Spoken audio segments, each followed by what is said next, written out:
Hello everyone, welcome to Angel Smart Classes. कैसे हैं आप सब? आई होप अच्छे होंगे। यूपी टीजीटी का पेपर कर रहे थे हम कॉमर्स का। 2 पार्ट्स हम इसके कर चुके हैं। आज हम करेंगे पार्ट 3। तो आप 2 पार्ट्स जिसने नहीं देखे आप देख सकते हैं।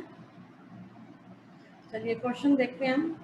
With the help of ogive curve we can estimate. देखो ये क्वेश्चन पहले भी मैंने ऊपर करवाया था।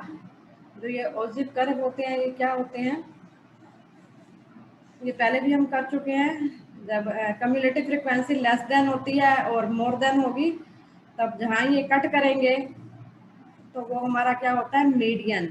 तो ओजिव कर्व से हम क्या एस्टिमेट करते हैं, मीडियन। जहाँ ये कट करते हैं उसी को नीचे लेके आते हैं। देखो ये पहले भी ऊपर मैंने ग्राफ करवाया था, पार्ट 2 या 1 में आया था ये।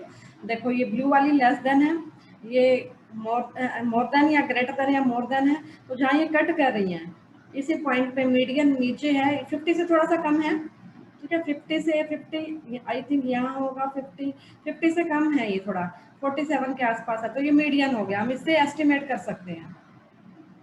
नेक्स्ट है cash withdrawn by the proprietor for his personal use should be debited to. देखो कैश विड्रॉ कर रहा है, ठीक है, कैश विड्रॉ कर रहा है प्रोप्राइटर, ओनर, मालिक पैसा निकाल रहा है, ठीक है, अपने पर्सनल यूज के लिए, ठीक है, अपने पर्सनल यूज के लिए। शुड बी डेबिटेड टू, किसको डेबिट करेगा? देखो जो पैसा निकालता है वो 2 तरीके से निकाल सकता है।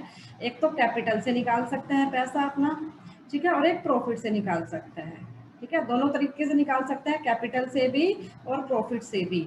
अगर कैपिटल से निकालता है तो कैपिटल का बैलेंस कम हो जाएगा। सपोज 50,000 है उसकी कैपिटल, उसने 10,000 निकाल लिए तो उसकी कैपिटल कितनी हो जाएगी?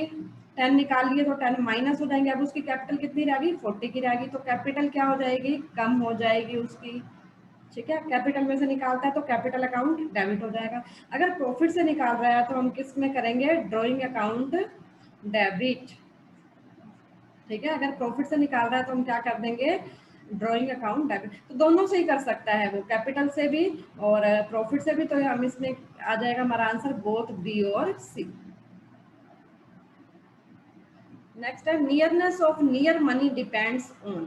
देखो नियर मनी क्या होती है? नियर मनी वो होती है जो बहुत जल्द कैश में कन्वर्ट हो जाती है, जो इजीली कैश में कन्वर्ट हो जाती है विदाउट लॉस, कैश में कन्वर्ट हो जाती है, वो नियर मनी होती है। नियर मनी किस पे डिपेंड करेगी? ये nearness of near money depends on legality, profitability, validity, liquidity. किस पे है? ये डिपेंड करती है लिक्विडिटी पे। देखो नियर मनी क्या होती है? Highly liquid non cash assets that are easily convertible into cash. बस यही लाइन याद रखनी है आपने, इजिली कन्वर्टेबल इनटू कैश, जो बहुत इजी कैश में कन्वर्ट हो जाती है। इसको क्या कहते हैं? कैश इक्विवेलेंट भी कहते हैं। ये आपने उसमें पढ़ा होगा कैश फ्लो स्टेटमेंट में, cash and cash equivalents. Equivalents में क्या हो जाता है? जो बहुत कैश के ही इक्विवेलेंट, कैश के ही इक्वल हैं, ठीक है। जैसे मार्केटेबल सिक्योरिटी होती थी, शॉर्ट टर्म मार्केटेबल सिक्योरिटी है, ठीक है। ये किस पे डिपेंड करेगा? ये लिक्विडिटी पे डिपेंड करती है। नेक्स्ट है cash discount received enter on the 3 column cash book. देखो एक तो डिस्काउंट हम देते हैं, ठीक है। अगर हम डिस्काउंट दे रहे हैं, ठीक है, तुम्हारा खर्चा है एक तरफ से 500 की चीज़ है, ठीक है, हमने उनको कह दिया कि 50 रुपीज़ आप हमसे डिस्काउंट ले लो, तो अब हमें वो कितने पैसे देंगे? 450 देंगे। 50 का हमारे लिए नुकसान हो गया। जब हम दे रहे हैं तो डिस्काउंट को करेंगे डेबिट। ऐसे ही सप्लायर हैं, हमें दे सकते हैं, जब हमें डिस्काउंट मिलती है तब हम उसको क्या करेंगे? क्रेडिट, ठीक है। अगर हम दे रहे हैं तो डेबिट करेंगे, अगर हमें मिल रही है तो हमें फायदा हो गया, 500 वाली चीज हमें 450 में मिल गई, फिर हमारे लिए फायदा है 50 रुपीज का, फिर हम उसको क्या करेंगे? क्रेडिट। हमें यहाँ पे क्या रिसीव्ड हो रही है तो हम क्रेडिट करेंगे। अगर ये होता कि हम दे रहे थे, अलाउ होती, तो हम डेबिट करते। Which one of the following statement is not true? क्या सही नहीं है? In the sense of partnership deed, profit and loss is distributed among partner in equal ratio। बिल्कुल। देखो अगर कुछ भी मेंशन नहीं है तो कितने भी पार्टनर हो सबकी रेशियो क्या होगी? इक्वल रेशियो होगी। Minor partner can get A share of profit. Minor को प्रॉफिट में शेयर देते हैं, लॉस में नहीं देते, ठीक है। माइनर है जो 18 ईयर से कम है, उसका प्रॉफिट में हम उसको शेयर के लिए पार्टनर बना सकते हैं, बस लॉस के लिए नहीं, क्योंकि उसके अभी वो मेजर नहीं हुआ। The relation between partners are created through deed. बिल्कुल। रिलेशन कैसे होते हैं? डीड के थ्रू होते हैं। डीड क्या होती है? जो भी इसकी टर्म्स कंडीशंस हैं, पार्टनर्स की जो भी टर्म्स हैं कंडीशंस हैं, उसको रिटन फॉर्म में अगर लिख दिया जाए, अगर हम उसको रिटन में लिख देते हैं तो वो बन जाती है डीड। ठीक है, ओरल भी हो सकती है, ठीक है, ओरल हो सकती है, फिर उसे डीड नहीं बोलेंगे। जो इनका पार्टनर का एग्रीमेंट होता है, ओरल भी हो सकता है, रिटन भी, दोनों ही वैलिड होते हैं। लेकिन जब उसको हम रिटन में कन्वर्ट कर देते हैं तो वो डीड बन जाती है। ठीक है, इसमें डीड में सब कुछ मेंशन होगा, कितनी ड्राइंग्स हैं, कितनी बैंक अकाउंट क्या है, लोकेशन फर्म की, सब कुछ मेंशन होगा इसमें। Registration of partnership is compulsory, तो हमारा क्या है, नॉट ट्रू, ये हमारा ट्रू नहीं है, कंपलसरी नहीं है, ये क्या है, वॉलेंट्री है। ठीक है, वॉलेंट्री है, इच्छा है पार्टनर्स की, ठीक है, कि वो अपना ये रजिस्ट्रेशन करवा भी सकते हैं और नहीं भी करवा सकते हैं। इसका बेनिफिट क्या होता है, अगर वो करवा लेते हैं तो कंपनी किसी के अगेंस्ट भी केस कर सकती है। इस टाइप का क्वेश्चन आया भी था एक ऊपर, ए रजिस्टर्ड फर्म कैन, क्वेश्चन था, registered firm can, registered firm क्या क्या कर सकती है, अगर वो रजिस्टर्ड है तो उसके अगेंस्ट वो किसी के पार्टनर के अगेंस्ट भी केस कर सकती है, थर्ड पार्टी के अगेंस्ट भी केस कर सकती है। तो ये पहले क्वेश्चन इससे रिलेटेड आ भी चुका है। One of the following is the feature of perfect capital structure. Perfect capital structure की क्या फीचर है? Entry barriers, independent. ये क्वेश्चन में देखो इसमें मिस्टेक है तो मैं ये क्वेश्चन नहीं करवा रही हूँ, ये क्वेश्चन कैंसिल कर दिया गया था। ठीक है, ठीक है, ये कट कर दिया गया था ये क्वेश्चन। परफेक्ट जो कैपिटल स्ट्रक्चर, परफेक्ट कैपिटल का, परफेक्ट जो मार्केट होती है, कंपटीशन, परफेक्ट कंपटीशन होता है, उसमें क्या होता है, large number of buyer, large number of seller जो होते हैं, और दूसरा जो उनकी गुड्स होती है वो सिमिलर गुड्स होती है, उनमें हम डिफ्रेंशिएट नहीं कर पाते हैं। ठीक है, उसमें इंडस्ट्री क्या होती है, प्राइस डिसाइड करती है, और जो फर्म होती है वो प्राइस को उसको एक्सेप्ट करना पड़ता है। मैकग्रेगर हैज propounded, मैकग्रेगर ने क्या propound किया था, theory X theory Y. McGregor ने दोनों ही थ्योरी दी थी, एक्स और वाई। एक्स थ्योरी ये कहती है जो पर्सन होते हैं वो लेजी होते हैं, काम करना पसंद नहीं करते हैं। ठीक है, और जो वाई थ्योरी होती है वो कहती है नहीं, सिर्फ आप गाइड कर दो, अपने आप पर्सन काम करता है, सेल्फ डायरेक्टेड, सेल्फ मोटिवेटेड होते हैं। विच one of the following statement is not true, क्या कौन सी स्टेटमेंट सही नहीं है? The book of job keeping is analytical in nature, तो पहला ही सही नहीं है। देखो, बुक कीपिंग में हम रिकॉर्डिंग करते हैं, सबसे पहले जो बुक्स होती हैं बुक कीपिंग में रिकॉर्डिंग करते हैं, उसके बाद जो बनाते हैं हम trial balance, profit and loss account. ठीक है, ये सारे अकाउंटिंग का पार्ट होते हैं, और ये जो रिकॉर्डिंग होती है जर्नल वगैरह वो बुक कीपिंग का पार्ट होते हैं। ठीक है, तो ये कहा भी जाता है जहाँ बुक कीपिंग एंड होती है वहाँ अकाउंटिंग क्या है, स्टार्ट हो जाती है। ठीक है, तो बुक कीपिंग जो होती है वो होती है डिस्क्रिप्टिव, वो कैसी होती है, डिस्क्रिप्टिव नेचर में होती है। जो एनालिटिकल नेचर की वो अकाउंटिंग होती है। ठीक है, बुक कीपिंग नहीं होती, एनालिटिकल नेचर की अकाउंटिंग होती है। बुक कीपिंग आर्ट है एज वेल एज साइंस, दोनों ही है। बुक कीपिंग आर्ट भी है, इसमें रिकॉर्डिंग कर रहे हैं हम, रूल्स रेगुलेशन प्रिंसिपल के बेस पे कर रहे हैं। ठीक है, और उसको अप्लाई भी कर रहे हैं, नॉलेज लेके अप्लाई भी कर रहे हैं, तो वो आर्ट होगी। साइंस का मतलब होता है कि प्रिंसिपल नॉलेज लेना, आर्ट का मतलब उस नॉलेज को अप्लाई करना। Transaction are recorded in a certain, इसमें ट्रांजैक्शन को हम रिकॉर्ड करेंगे। Book keeping is method of recording in account books में रिकॉर्ड करने का मेथड। ये सारे सही हैं, तो हमारा ये फर्स्ट ही है। जो गलत है एनालिटिकल नहीं है, अकाउंटिंग आएगा वो। Demand for furniture is consumer demand, durable, producer और बोथ। देखो, कंज्यूमर डिमांड कहते हैं जो कंज्यूमर जिसकी कंज्यूमर डिमांड करता है, आपको बुक चाहिए भाई, आपको यूपी टीजीटी का पेपर देना है तो आपको बुक लेनी है, अभी आप कौन सी बुक लो, तो यूथ पब्लिकेशन की बुक आती है। ठीक है, आप वो ले सकते हो, तो ये आपकी क्या होगी, डिमांड होगी आपकी। ठीक है, ड्यूरेबल डिमांड क्या होती है, ड्यूरेबल डिमांड वो होती है जो चीज़ काफ़ी टाइम तक चलती है, लॉन्ग टाइम तक चलती है जो। ठीक है, जो क्या होती है, लॉन्ग टाइम तक चलती है। जैसे मैं सोफा सेट लेके आई घर के लिए, देखो अगर आप घर के लिए अपने सोफा सेट लेके आए हो, ठीक है, फर्नीचर लेके आए हो, ठीक है, तो ऐसा तो नहीं है कि वो नेक्स्ट मंथ आप फिर लेके आओगे, उसे नेक्स्ट मंथ फिर लेके आओगे, नहीं, ये हमारा कहाँ 6-7 साल, 5-6-7 साल कहीं नहीं जाती चीज, वो होती है ड्यूरेबल। ठीक है, प्रोड्यूसर क्या होती है, प्रोड्यूसर जिस चीज की डिमांड करता है, इसको इंटरमीडिएट भी कहते हैं, फर्दर प्रोडक्शन के लिए। आगे क्या करता है वो, फर्दर प्रोडक्शन, फर्दर प्रोडक्शन करता है। जैसे उसने मशीनरी की डिमांड की, मशीन की डिमांड किस लिए की, प्रोड्यूसर ने, उससे कुछ प्रोड्यूस करने के लिए, तो फर्दर प्रोडक्शन में, मैन्युफैक्चरिंग में ये हेल्प करती है। तो वो जैसे मशीन्स वगैरह होगी वो प्रोड्यूसर डिमांड होगी। ठीक है, ड्यूरेबल जो काफी लॉन्ग टाइम तक चलेगी, लॉन्ग टाइम तक। कंज्यूमर देखो, अब ये ड्यूरेबल भी होगी, कंज्यूमर, ये दोनों सेम ही होगी ये। ठीक है, फर्नीचर की डिमांड है, देखो एक तो लॉन्ग टाइम तक चलेगा, ड्यूरेबल भी होगी, प्लस इसको यूज तो कंज्यूमर करेगा। ठीक है, कंज्यूमर यूज करेगा तो ये दोनों ही सही है। देखो ये लिखा हुआ आप पढ़ भी सकते हो, ड्यूरेबल गुड्स कौन सी होती हैं और प्रोड्यूसर गुड्स कौन सी होती हैं। प्रोड्यूसर गुड्स को हम इंटरमीडिएट गुड्स भी बोल देते हैं, ठीक है, तो आप यहाँ से कर सकते हो।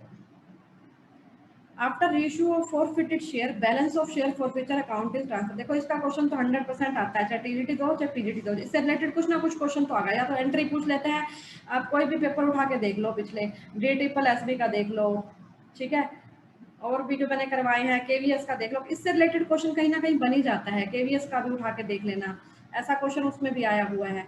तो after reissue of forfeited share, देखो जब हम कोई हमारे पैसे जब हम शेयर करते हैं, शेयर हमारा 10 रुपए का है, ठीक है, मैंने उनसे पैसे लिए, ठीक है, उन्होंने मुझे 8 रुपीज़ दिए, शेयर होल्डर ने, उन्होंने मुझे 2 रुपीज़ नहीं दिए, तो मैंने उनको नोटिस दिया भी मेरे 2 रुपीज़ दे दो, उन्होंने नहीं दिए, तो उनके शेयर को कंपनी क्या कर लेती है, फॉरफिट। मैं तो नहीं कह, कंपनी क्या करेगी, ऐसे शेयर्स को फॉरफिट कर लेगी, क्योंकि मेरी कंपनी तो है नहीं।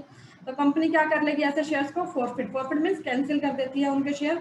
जो 8 रुपीज़ मिल गए, कंपनी उसको जब्त कर लेगी, इसको हिंदी में कहते हैं जब्त करना, कंपनी जब्त कर लेगी, वापस नहीं देती कंपनी, ठीक है। तो फिर उसी शेयर को जो कैंसिल हुए, जैसे 10 रुपए का एक शेयर है, ठीक है, अगर 100 शेयर थे तो 100 शेयर जो कैंसिल करे, ये 100 शेयर्स को कंपनी दोबारा क्या करती है, री इशू कर सकती है, ठीक है, इसको री इशू कर सकती है। जो तुम्हारे ये 8 रुपीज़ थे, तब इसको री इशू कर रही है, तो वो उसको जो भी अमाउंट इसमें रहता है वो कैपिटल रिजर्व में चला जाता है। जो भी बचता है, कई बार डिस्काउंट भी दे देती है कंपनी, तो जो भी बचता है फॉरफिट में, री इशू करने के बाद जो भी फॉरफिट में बचेगा वो कहाँ जाएगा, कैपिटल रिजर्व में। Which one of the following statement is not true, कौन सी स्टेटमेंट जो है सही नहीं है। The object of trial balance is to test the accuracy of the books. देखो एक बार थोड़ी सी एम्बिग्यूटी है इस क्वेश्चन में, हम सारे ऑप्शन को देखते हैं एक बार। Trial balance provide basis for preparation of final account. Trial balance जो बेस बनता है, ये मैं आपको ऊपर, ये मैं पहले ये करवा चुकी हूँ, जिसमें अकाउंटिंग प्रोसेस बताई थी मैंने आपको, ठीक है, अकाउंटिंग प्रोसेस बताई थी, पर्पल कलर में थी जो, ठीक है, पार्ट 1 में भी बताई है मैंने, वो पार्ट 2 में भी बताई है। अब ये फिर आ गया, मैंने यहाँ पे वो लिया नहीं डायग्राम। तो जैसे पहले हम आइडेंटिफाई करते हैं, मैंने इसकी ट्रिक भी बताई थी, फिर मेजरमेंट करते हैं, आइडेंटिफाई, मेजरमेंट, रिकॉर्डिंग, मैंने बताया भी था, I am recording class 7A summarising, analysing, और फिर हम कर रहे थे communication, contact number, I am recording class 7A contact number. देखो अब जो रिकॉर्डिंग होगी उसके बाद क्लासीफाइंग होती है, ठीक है, तो यही कह रहा है trial balance provide base for preparation of final account. तो जो यहाँ ट्रायल समराइजिंग कर रहे हैं, ट्रायल बैलेंस वगैरह बन रहे हैं, ठीक है, उसी के बेस पे, ट्रायल बैलेंस के बेस पे ही हम क्या बनाते हैं, अकाउंट्स बनाते हैं, ठीक है।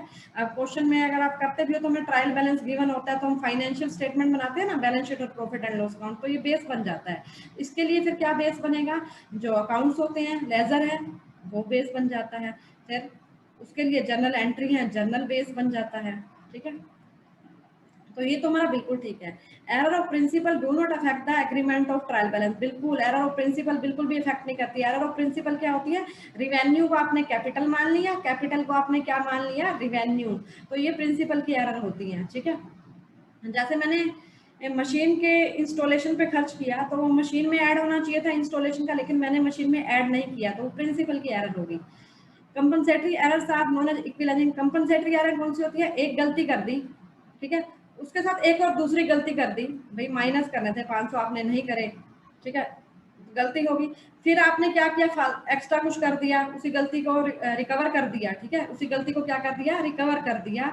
जैसे 500 कम डेबिट करे, फिर आपने 500 ज्यादा डेबिट कर दिए, ठीक है, पहले 500 कम डेबिट करे, फिर 500 क्या कर दिए, ज्यादा डेबिट कर दिए, तो देखो इसका क्या हो जाएगा, इफेक्ट नहीं आएगा ना, नलीफाई, नल हो जाएगा। ये होती है कंपनसेटिंग, कंपनसेट कर देंगे एक दूसरे को, ठीक है, तो ये भी सही, ये भी सही। देखो अब यहाँ पे थोड़ी सी एम्बिग्यूटी है, क्योंकि जो हम ट्रायल बैलेंस बनाते हैं वो एक्यूरेसी नहीं, मैथमेटिकल एक्यूरेसी चेक करने के लिए बनाते हैं, यहाँ पे सिर्फ एक्यूरेसी दे रखे हैं, तो थोड़ी सी अगर हम इन ऑप्शनों को देखें तो हम इसके ऑप्शन के साथ जा सकते हैं, ठीक है। ट्रायल बैलेंस क्या बताएगा, मैं मैथमेटिकल एक्यूरेसी बताएगा, ठीक है, बुक्स की एक्यूरेसी वो नहीं बताता। नेक्स्ट है mister X is marketing manager of TCS. TCS के मार्केटिंग मैनेजर हैं, तो वो क्या है, first level manager, middle level, top level, none of the level, वो है मिडिल लेवल, ठीक है। जो ये मैनेजर के लेवल होते हैं ये 3 होते हैं, टॉप लेवल, मिडिल लेवल और नीचे फर्स्ट लाइन मैनेजर या लोअर लेवल, इसको क्या कह देते हैं, लोअर लेवल भी कह देते हैं, लोअर लेवल। इसमें कौन आते हैं, इनका मेन काम क्या होता है, ऑब्जेक्टिव वगैरह सेट करने, पॉलिसी वगैरह बनानी, ये पॉलिसी को इम्प्लीमेंट करवाते हैं, ठीक है, और ये काम करवाते हैं वर्कर से। इसमें जो इनका, इसमें कौन कौन आते हैं, इसमें आते हैं चीफ एग्जीक्यूटिव, एमडी हो गए, एमडी हो गया कोई, प्रेसिडेंट हो गया कोई, chief sales officer, officer higher level का जो भी है, टॉप लेवल का इसमें आता है, जैसे चीफ एग्जीक्यूटिव ऑफिसर हो गया, सीईओ जिसको कहते हैं। मिडल में सारे फंक्शनल मैनेजर आ जाते हैं, जैसे मार्केटिंग मैनेजर, एचआर मैनेजर है, जैसे ब्रांच मैनेजर है, फाइनेंस मैनेजर है, जैसे परचेज डिपार्टमेंट का मैनेजर हो गया, सेल्स डिपार्टमेंट का, डिपार्टमेंट के मैनेजर आते हैं इसमें। इसमें आ जाते हैं सुपरवाइजर हो गए, जैसे आपके फोरमैन हो गए, सुपरवाइजर, ठीक है। तो हमारा आंसर क्या होगा, जो पूछ रखा है मार्केटिंग मैनेजर, वो डिपार्टमेंट का हो गया middle level manager. MS stationery mart will debit the purchase of stationery. देखो इससे रिलेटेड एक और क्वेश्चन में आएगा, यही क्लियर कर देती हूँ मैं। देखो जिस चीज का आप बिजनेस कर रहे हो ना, जैसे मैं पेन का बिजनेस कर रही हूँ, ठीक है, मैं मोबाइल का बिजनेस कर रही हूँ, ठीक है। देखो मैं अगर पेन का बिजनेस कर रही हूँ, तो पेन मैं खरीद रही हूँ और बेच रही हूँ, तो मैं उसको कहूंगी परचेज और सेल। परचेज और सेल, अगर मैं पेन खरीद रही हूँ और पेन ही क्या कर रही हूँ, सेल कर रही हूँ, क्योंकि मेरा बिजनेस पेन का है। यहाँ पे मेरा मोबाइल का बिजनेस है, तो यहाँ पे मैं पेन खरीद रही हूँ, ठीक है, तो वो मेरा परचेज और सेल नहीं होगा, वो मेरा स्टेशनरी में जाएगा, ठीक है, वो मेरा किस में जाएगा, स्टेशनरी में, क्योंकि मेरा बिजनेस किस चीज का है, मोबाइल का। देखो एक मेरा, ध्यान से समझो, पेन का बिजनेस है और एक मेरा मोबाइल का है। अगर मैं पेन परचेज बाय और सेल कर रही हूँ, तो परचेज में जाएगा, परचेज और सेल में, ठीक है। लेकिन अगर मेरा यहाँ मोबाइल का बिजनेस है, मैं मोबाइल के बिजनेस में, मेरे को पेन भी चाहिए भैया, कोई उधार ट्रांजैक्शन भी हो जाती है, मैं लिख रही हूँ चीजों को, तो वहाँ मेरा पेन, यहाँ तो मेरा पेन परचेज में जाएगा, सेल में जाएगा, यहाँ मेरा पेन परचेज सेल में ना जाके स्टेशनरी में जाएगा, ठीक है।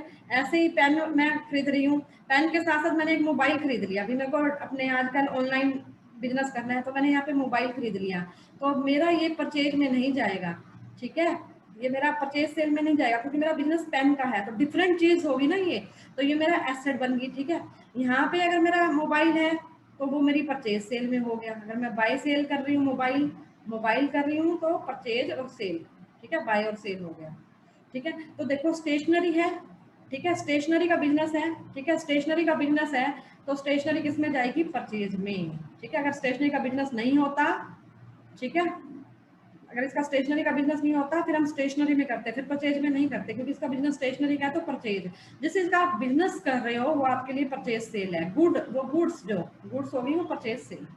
The main objective of book keeping is to, main objective क्या होता है बुक कीपिंग का, रिकॉर्डिंग करना, मेन ऑब्जेक्टिव ही क्या है, रिकॉर्डिंग करना, इसका रिकॉर्ड करना।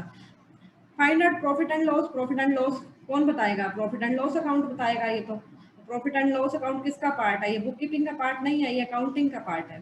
कीप करेक्ट कंप्लीट रिकॉर्ड, ये ठीक है, हमारा कंप्लीट और करेक्ट रिकॉर्ड जो है वो बुक कीपिंग करेगी, ठीक है। करेक्ट पोजीशन वो कौन बताती है हमें, बैलेंस शीट बताएगी। Revenue from sale of product ordinarily is reported as part of earning in the period in which, revenue from sale of product से मिल रही है, तो sale is made, cash is collected। देखो आंसर आएगा cell is made. देखो एक हमारा concept होता है रिवेन्यू रिकॉग्निशन कंसेप्ट, ये इंपॉर्टेंट है, इंपॉर्टेंट टॉपिक है, और ये मैं डिटेल में करवा चुकी हूँ ये टॉपिक, तो आप देख सकते हैं कंसेप्ट की वीडियो। देखो रिवेन्यू क्या होता है, रिवेन्यू टू टाइप्स हो सकता है, एक तो हमें रिवेन्यू मिला सेल से, रिवेन्यू मीन्स इनकम होगी, इनकम या तो आपको सेल से हो सकती है, या फिर आपको रेंट वगैरह, इंटरेस्ट वगैरह से इनकम हो सकती है, जिसको कहते हैं हम अदर रिवेन्यू, इसको कहते हैं हम सेल रिवेन्यू, ठीक है। ये एनसीईआरटी के अकॉर्डिंग करवा रही हूँ। ये होता है सेल से रिवेन्यू इनकम हुई तो सेल रिवेन्यू का नाम देते हैं, अगर इनकम हो रही है आपकी रेंट से, इंटरेस्ट है, तो उसको देते हैं अदर रिवेन्यू, अदर इनकम कहते हैं। अब क्वेश्चन है कि रिवेन्यू को कब रियलाइज माना जाए, कब हम माने कि हमें रिवेन्यू मिला, हमारा रिवेन्यू हमें रियलाइज हो गया, कब माने। देखो इंटरेस्ट डिविडेंड जब भी ये ड्यू हो जाएंगी, जैसे ही इनकम ड्यू, जब भी हमें ये हमारे मीन्स राइट मिल जाएगा रिसीव करने का, सिंपल वर्ड में कहो राइट टू रिसीव, जैसे ही आपको राइट मिल गया रिसीव करने का, जैसे आपने कोई घर दिया, भाई आपका अपना घर है, आपने रेंट पे दे दिया, ठीक है, आपने रेंट पे दिया, तो आप 1 मई को रेंट ले रहे हो, 1 जून को, ठीक है, ड्यू हो रहा है, तो 1 मई को आपने रेंट ले लिया, अब 1 जून वाला रेंट अभी तक आपको मिला नहीं, ठीक है, आप अपने किराएदार के पास गए, आपने कहा रेंट दे दो, उसने कहा जी देखो जी कोरोना का टाइम पीरियड है, मेरा काम बिल्कुल बंद सा हो गया, मेरे पास अभी है नहीं, मैं आपको थोड़ा टाइम बाद दूंगा रेंट। ठीक है, अभी तक आपको मिला नहीं है ये रेंट, नॉट रिसीव्ड, बट फिर भी आप इसको बुक्स में क्या करोगे, दिखाओगे।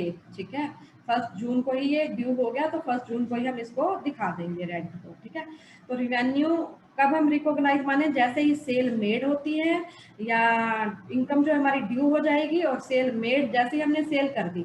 ठीक है, उसने कहा कि मैं पैसे तो 2 मंथ के बाद दूंगा। ठीक है, बट मैं उसको कब दिखाऊंगी, 2 मंथ के बाद नहीं दिखाऊंगी, जैसे ही मैंने कर दी जब दिखाऊंगी मैं। ठीक है, तो रिवेन्यू होगा sale is made. Which one of the following is a feature of monopolistic competition. देखो जो मोनोपोलिस्टिक कंपटीशन होता है उसमें सेम सेम थोड़ा थोड़ा डिफरेंस होता है, जैसे साबुन लक्स का है, खादी का है, हमाम है, ठीक है, पियर्स है, बहुत सारे साबुन, थोड़ा थोड़ा डिफरेंस होता है। तो वो किस बेस पे जो उनकी जो फीचर होती है वो है, ये है नॉन प्राइस कंपटीशन के बेस पे लड़ते हैं वो। ठीक है, लड़ाई कैसे करते हैं, ये लड़ते हैं एक तरफ से आपस में, कैसे लड़ते हैं, नॉन प्राइस कंपटीशन। देखो जैसे टाटा टी है, ठीक है, टाटा टी के साथ एक चम्मच फ्री दे दिया, स्पून फ्री दे दिया। ठीक है, सरफ है, सरफ के साथ एक्सेल ने क्या करा, एक बॉक्स डिब्बा फ्री दे दिया। तो ये होता है नॉन प्राइस कंपटीशन। आप प्राइस को कम नहीं करोगे, प्राइस को रिड्यूस करने के बजाय क्या करोगे, नॉन प्राइस कंपटीशन करोगे, जिससे क्या होगा, आप फ्री में दे रहे हो, तो अगर आपका कॉम्पिटिटर नहीं दे रहा तो फ्री के चक्कर में लोग आपकी सेल बढ़ सकती है। तो ये होता है non price competition. Break even analysis is also known as, break even analysis क्या होती है, ब्रेक इवन पॉइंट पढ़ा हुआ सबने, बीईपी पढ़ा हुआ होगा, वो पॉइंट जहाँ पे नो प्रॉफिट नो लॉस, इसी को चार्ट फॉर्म में बना सकते हैं हम, नो प्रॉफिट नो लॉस, इसी को चार्ट फॉर्म में बनाया जा सकता है। ठीक है, तो हमारा ये होता है कॉस्ट वॉल्यूम प्रॉफिट एनालिसिस। देखो कहता है कि एक टूल होता है company to determine the stage at which the company और प्रोडक्ट विल बी प्रॉफिटेबल। देखो किस प्रोडक्ट पे कंपनी को बेनिफिट होगा। सपोज देखो मैंने 100 यूनिट बनाई, ठीक है, मेरा जितनी मेरी कॉस्ट आई, ठीक है, उतनी ही मेरी इनकम या मेरा रिवेन्यू हुआ। मैंने 10,000 इस पे कॉस्ट आई और 10,000 ही मेरे को क्या हुआ, इनकम हुई। तो ये मेरा हो गया ब्रेक इवन पॉइंट। ठीक है, अगर मैं इससे ज्यादा बनाऊंगी तो मेरे को होगा प्रॉफिट। ठीक है, अगर मैं इससे कम बनाऊंगी तो मेरे को होगा लॉस। अगर मैं 80 यूनिट बनाती हूँ, 70 यूनिट बनाती हूँ, तो ब्रेक इवन पॉइंट से कम बनाओगे तो लॉस, ब्रेक इवन पॉइंट से ज्यादा बनाओगे तो होता है प्रॉफिट। अगर मैंने 120 यूनिट बनाई, 300 यूनिट बनाई, तो जैसे जैसे यूनिट बढ़ेंगी मेरा प्रॉफिट बढ़ता जाएगा। ठीक है, ये मैं करवा चुकी हूँ डिटेल में मार्जिनल कॉस्टिंग में, तो आप वहां से देख सकते हो मार्जिनल कॉस्टिंग की वीडियो। ठीक है, तो इसको क्या कहते हैं हम, इसका दूसरा नाम है cost volume profit. Cost volume, देखो हमने यहाँ कॉस्ट भी ले ली, वॉल्यूम भी ली, प्रॉफिट भी लिया, तो CVP कहते हैं इसको, कॉस्ट वॉल्यूम प्रॉफिट। नेक्स्ट है विच one of the flowing error affect the trial balance. देखो भी ये क्वेश्चन भी, हाँ ये क्वेश्चन भी कट हो गया था, कट कर दिया गया था क्वेश्चन ये भी, क्योंकि एक मिस्टेक होती है तो क्वेश्चन कट हो जाते हैं। देखो कौन सा कह रहा है अफेक्ट द ट्रायल बैलेंस। देखो इनमें से कोई भी जो भी है ना ट्रायल बैलेंस को अफेक्ट ही नहीं करेगा। ठीक है, तो ये क्वेश्चन भी कट हो जाएगा, आप इसको देख सकते हो। जैसे कह रहा है एक BR है 1200 का है, आज found enter in the BP। देखो BP में BR था, BR की जगह हमने क्या कर दिया, BP में उसको दिखा दिया, BP में ही। ठीक है, उसी में ही डेबिट हो गया, उसी में ही क्रेडिट हो गया, तो ये ट्रायल बैलेंस इससे पता ही नहीं चलता, ट्रायल बैलेंस इससे मैच कर जाएगा हमारा। ठीक है, तो अफेक्ट नहीं पड़ेगा ट्रायल बैलेंस पे इस पे। ठीक है, तो ये सारी ही हैं, सारी ही हैं, ठीक है ये, ठीक है, सारी ही इफेक्ट नहीं करेंगी, तो हमारा आंसर गलत है, इसमें से कोई भी आंसर नहीं बन रहा हमारा। If credit side of A bank account is greater than debit side, credit side जो है ग्रेटर देन है किससे, डेबिट साइड से। देखो भी अगर हम बैंक अकाउंट बना रहे हैं, ठीक है, ये हमारा बैंक अकाउंट, यहाँ हम दिखाएंगे अपनी जो हमें रिसिप्ट हुई, RECEIPTS रिसिप्ट, जितनी भी हमें पैसा आ रहा है कैश इनफ्लो यहाँ दिखाते हैं हम, और यहाँ हमारा होता है आउटफ्लो, जितना भी हमारा कैश जा रहा है। देखो मेरे पास कैश आया 50,000, ठीक है, बट मेरा खर्चा आउटफ्लो हो गया 60,000, क्रेडिट साइड, ये क्रेडिट साइड होगी, ये मेरी यादा होगी 60,000, तो यादा होगी 10,000 से यादा होगी, तो 10,000 मेरा क्या हो जाएगा, बैंक ओवरड्राफ्ट, यानी कि बैंक से मेरा लो एक तरह से ओवरड्राफ्ट हो गया। ठीक है, क्योंकि मेरा यादा चला गया बैंक से पैसा। Sale of furniture by furniture dealer, देखो अभी मैंने ये क्वेश्चन करवा ही दिया आपको, देखो सेल ऑफ फर्नीचर बेच रहा है लेकिन फर्नीचर डीलर ही बेच रहा है फर्नीचर को, ठीक है, तो उसके लिए ये सेल परचेज होगी, एंट्री क्या होगी, cash account debit to sales, cash is debited to sales, cash is debited to sales. Value of money, देखो ये क्वेश्चन भी पार्ट 2 में आ चुका है, मैंने वहां अच्छे से एक्सप्लेन कर दिया था। Value of money refer to general purchasing power, जिसमें इनवर्स रिलेशन था, वैल्यू ऑफ मनी बढ़ रही है, general price level inverse relation किया था हमने, ये वहां कर चुके हैं। Who is called the father of economics, important question है, फादर ऑफ इकोनॉमिक्स कौन है हमारे, Adam Smith, Adam Smith. Short working means, देखो ये प्रैक्टिकल टाइप का क्वेश्चन है, जिसने प्रैक्टिकल किया ना ये क्वेश्चन उसी को ही समझ में आते हैं, ये रॉयल्टी का चैप्टर है, उसका उसका पूछ रखा है, कोशिश करूंगी कि आपको समझ में आ जाए। देखो मेरी कोई चीज है, एसेट है मेरे पास कोई, मैंने आपको दे दी, आप उसको यूज करो, ठीक है, कुछ टाइम पीरियड के लिए दी कि आप उसको यूज करो, तो मेरी एसेट, ठीक है, ये मेरी एसेट है, तो इस एसेट मेरी है तो मैं होगी लेसर, मैं कौन होगी, लेसर। मैंने किसको दी, आपको यूज करने के लिए, तो आप कौन होगे, लेसी, ठीक है। अब फ्री में तो यूज करने के लिए मैं आपको दूंगी नहीं अपनी एसेट, तो मैं आपसे उसके बदले में क्या लूंगी, एक रेंट लूंगी, जिसको कहते हैं रॉयल्टी, जिसको क्या कहते हैं हम, रॉयल्टी कहते हैं। देखो ये मैं लेसर, जिसकी एसेट होती है, जो मालिक हो वो हो गया लेसर, जिसको यूज करने के लिए दी वो लेसी, लेसी को मैं क्या कहूंगी कि मेरे को क्या देना, हर मंथ या ईयरली जो भी है रॉयल्टी देना मेरे को, ठीक है, मंथली या ईयरली क्या देना मेरे को, रॉयल्टी, रेंट ही है लेकिन रेंट नहीं बोल के उसको हम क्या कहेंगे, उसको हम वर्ड यूज करते हैं उसके लिए, रॉयल्टी, ठीक है, हमें रॉयल्टी देना।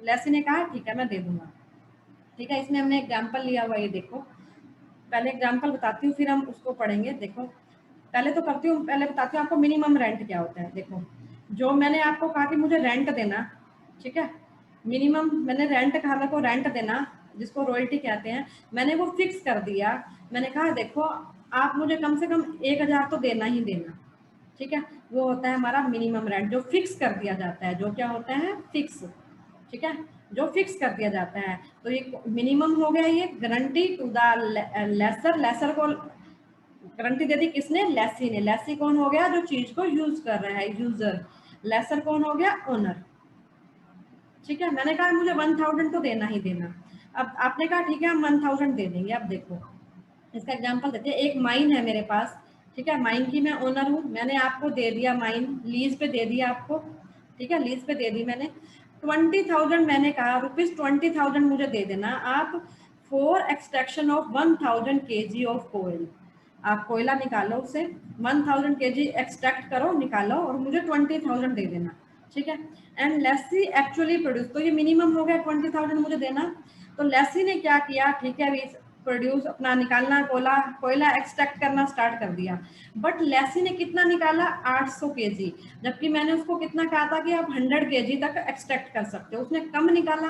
देखो कम निकाला तो उसकी इनकम कम होगी, 200 कम निकाला, ठीक है। देखो 20,000 मैंने उससे ले लिए, ठीक है, और मैंने उसको कितना कहा, 1000 kg कोयला निकाल, तो पर केजी कितना हो गया, ये कट गया, 20 हो गया पर केजी, ₹20 हो गया पर केजी, तो 200 केजी उसने कम निकाला, और पर केजी यहाँ पे रुपीज आएगा, पर केजी 20 हो गया, तो 4,000 रुपए क्या हो गया, लेसी को लॉस हो गया 4,000 का, शॉर्ट इसको कहते हैं जो शॉर्ट वर्किंग, इसी को हम क्या कहते हैं, शॉर्ट वर्किंग। अब देखो ये शॉर्ट वर्किंग क्या होती है, short working is that amount by with the minimum rent, minimum rent मेरा कितना था, 20,000 रुपए, एक्सीड द एक्चुअल रॉयल्टी, वो एक्सीड कर गया एक्चुअल रॉयल्टी से, एक्चुअल रॉयल्टी कितनी होगी, इसकी कम बन गई एक्चुअल रॉयल्टी, तो वो होती है शॉर्ट वर्किंग, यानी कि आपका रेंट ज्यादा हो गया, जो आपने बेनिफिट उठाया, ठीक है, बेनिफिट उठाया वो उठाया कम का,